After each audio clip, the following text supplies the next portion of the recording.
My name is Kevin Simpson, and I'm the president of Capital Wealth Planning here in Naples. We're an institutional money management firm specializing in income portfolios that feature dividend-paying stocks and covered call premiums. Covered call writing is a conservative strategy that many investors utilize to slightly offset a stock's downside, with the rewarding byproduct of producing a modest income stream.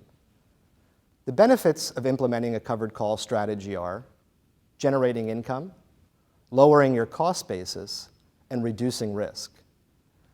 The best way to explain this strategy and its benefits is with a simple analogy. Think of it like rental property.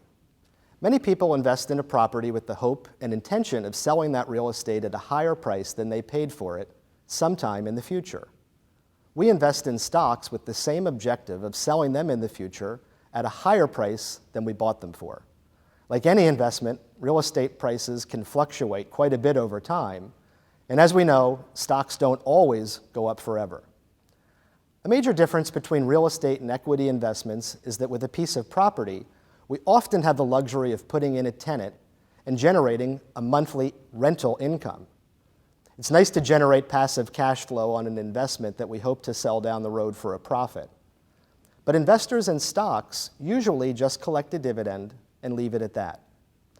We believe that adding a covered call program can increase and enhance the cash flow on your stock portfolio, just as rental income provides cash flow.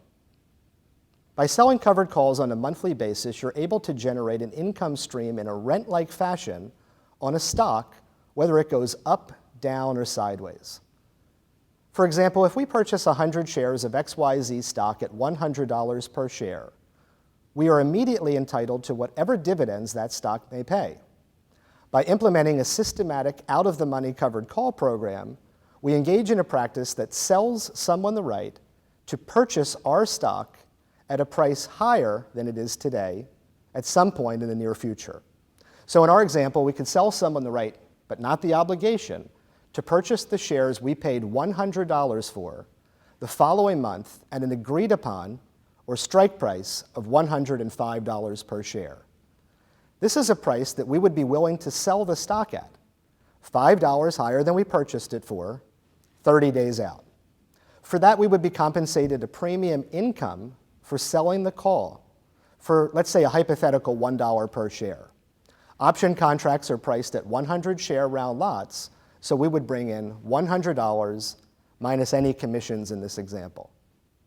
The stock appreciating would be good for us because we're owners of the security. We want it to go up while we collect whatever dividends we may be entitled to, in addition to the call premium. If the stock stays below $105 during the life of the option, nothing happens. The option expires worthless, and we continue on as if the contract had never been written. We collect the option income, and we enjoyed the unrealized gain in the stock.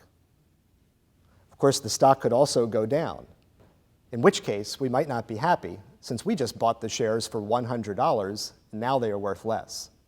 However, unlike the buy and hold investor, we are at least compensated with the extra premium income. That $100 helps to buffer the downside to the tune of $1 per share. If we continue to sell calls on a monthly basis, we amplify the income, and hopefully the shares won't go down forever. If so, it could mean that you didn't pick a great stock.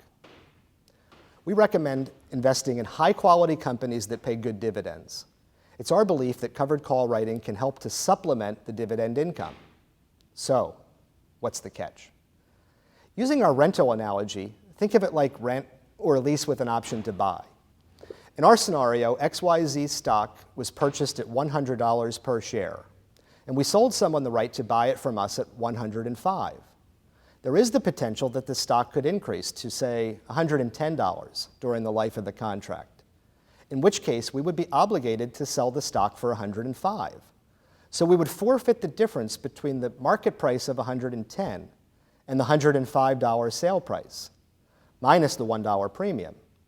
In this scenario, we have possibly failed to capture $4 of potential upside. I would argue, however, that we made a great percentage return on the investment in a short period of time. The truth is, it's difficult to always sell stocks at the absolute high and purchase them at all-time lows. We think our approach is more realistic. we know going into each and every trade that we've built in a healthy cushion for profit to the upside and a small hedge to the downside. Covered call writing is a great way to increase income during market volatility while having a lot of fun doing it.